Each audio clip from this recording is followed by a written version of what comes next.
Okay, so now what I'm going to do is start running my brake lines. You can see my Willwood master cylinder right here. I did the Techno Toy Tuning brake booster, master brake booster delete. So I'm going to take my proportioning valve, and since it's too tight of a mount on the side, I'm going to actually bolt it right here to this existing firewall, strut tower, with some rib nuts. And that'll hold this really quite nice, right about like that. There's already one hole there, so I'm going to drill that out and run 5/16 by 18, I believe is what it is. There we go, 5/16 by 18. So I'm going to get to that, and I'll show you my progress after.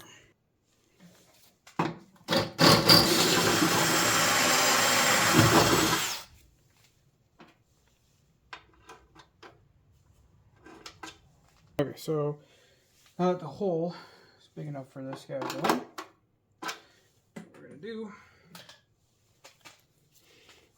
take this guy out.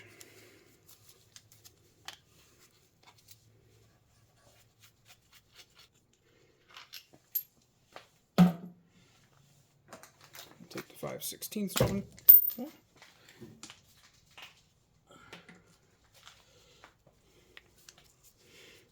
Make sure it's not dirty. Take this, screw it in here, like so, and then turn it until a little catch. See the little steel window right here. Kind of see it. You want that to slide over top of that, and then you put your cover on here.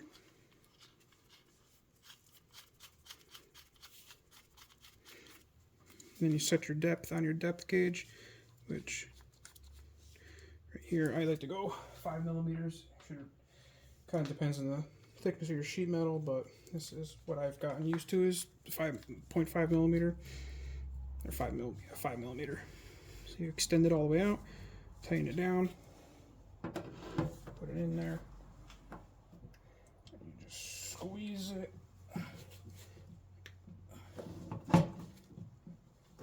If it's a little loose, you can give it a little turn, squeeze a little more, and unscrew it out.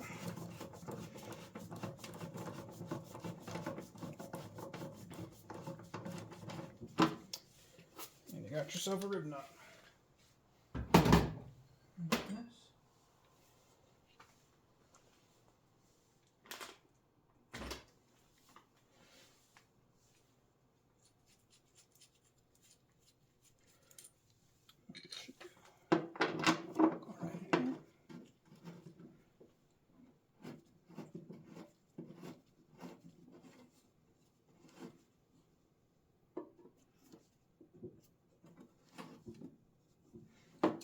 So that might actually just be good enough for one.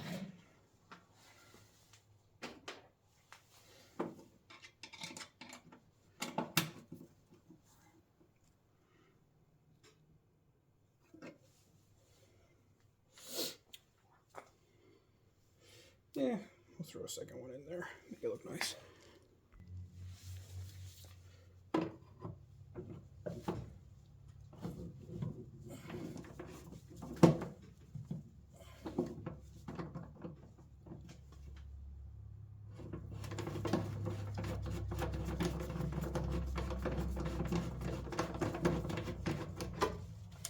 Nice and solid.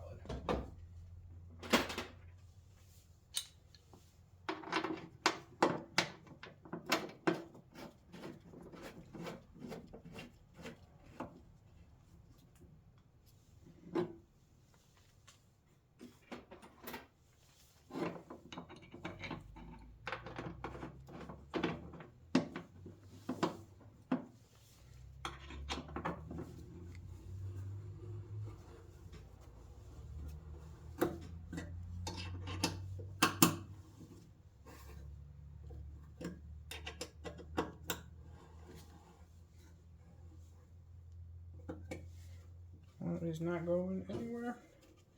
I can go through and start running my brake lines now. Super easy. So what we're going to do now is start running my brake lines from my master cylinder to my proportioning valve. And you can see right here is rear in, RI, and FI, front in.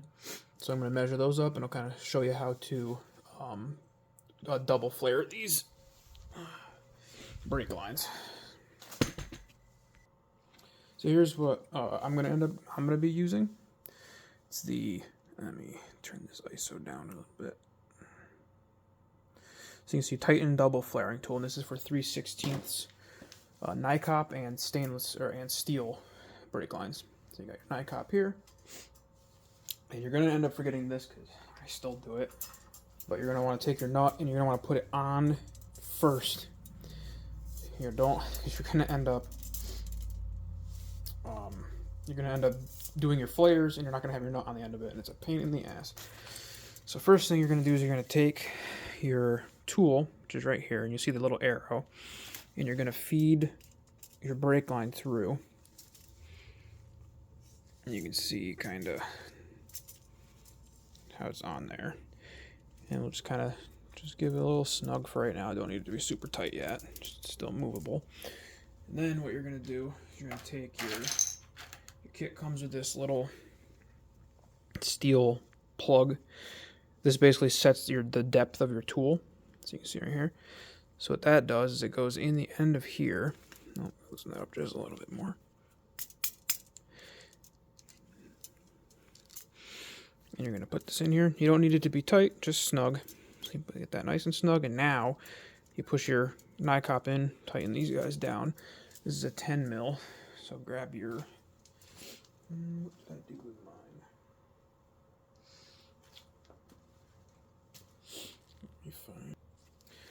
And so you take your 10 mil and you just want to get this so you can see, hopefully inside of there, you can see kind of like right in here. There's a little window. It's kind of hard to see with the camera, but you want the end of your brake line to be against the end of this, and then you want to crank this down pretty good so it doesn't slide. And what I kind of try to do is kind of just get it to be, looks like, so it's like an even amount of pressure. So you can kind of see the gap is like even. Okay. And now you have your basically your die that you use to put in, put the double flare in. So you have OP1 and OP2. I guess it's not labeled OP2 on this one, but just you put OP1 in first, and then you flip it over, and then you use OP2. So what you're gonna do is you're gonna take this out, which is a 17. So take that out. Comes with a little bit of tap or die grease. So you just want to coat it because you want it to glide nice and easy. Don't gotta go crazy, but just enough. It's a little cold in here, so it's gonna be kind of hard. So then you take OP1, and that goes in here.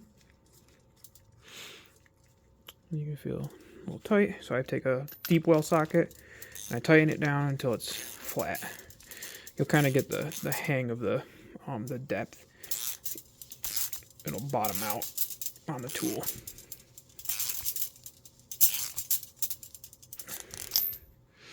There, almost there. There we go. So now it's bottomed out. So now you back it out.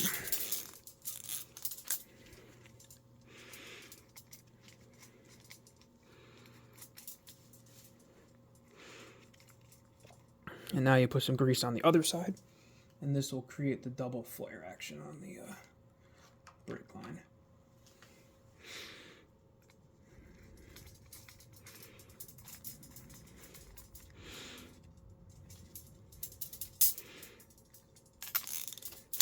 And once again, just bottoming out the tool. There you go, bottomed out, back it out.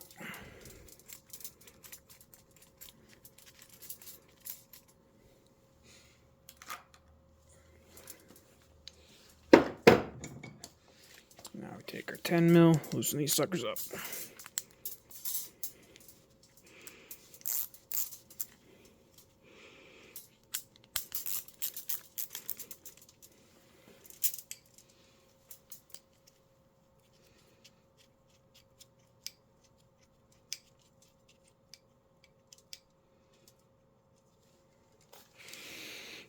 nice and loosened up. It should pop right out. Oh, maybe a little more.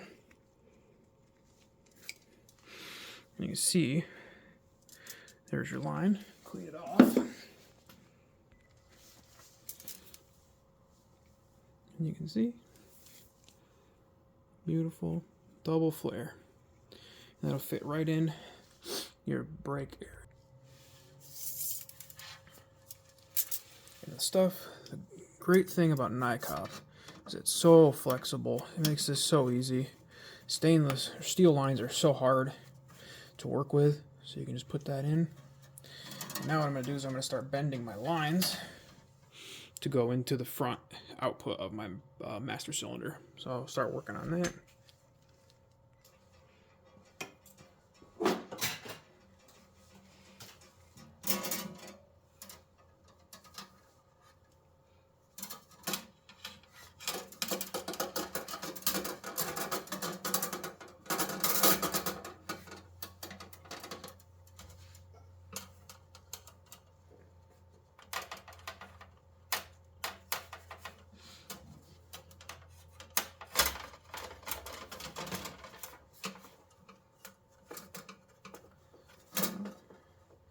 Got my distance where I want it.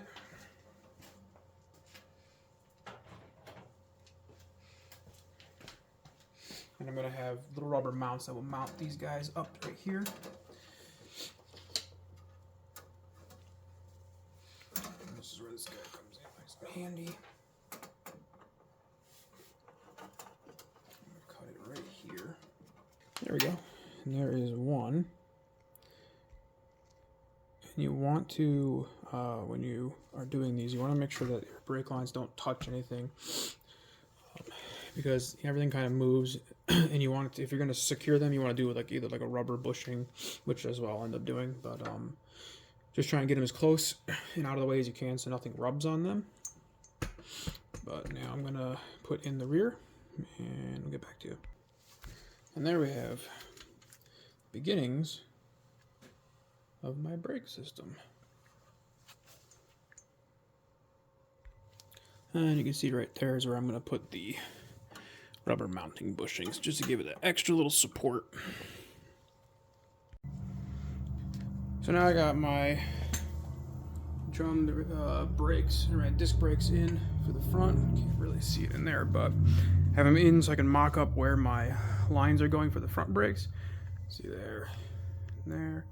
So what we're going to do now is just bend the left passenger side front brake line first, and then we'll go through and I'll bend up a nice new one. One thing to remember if you're going with like a Willwood master brake and Willwood proportioning valve like I am, the thread pitches are imperial, they're not metric. So you're going to be going from a metric nut to an imperial nut. So I think it's like an 8x32 or something thread for the Willwood. So you just have to remember which one goes where, or you'll end up fucking up your you'll end up putting the wrong nut in.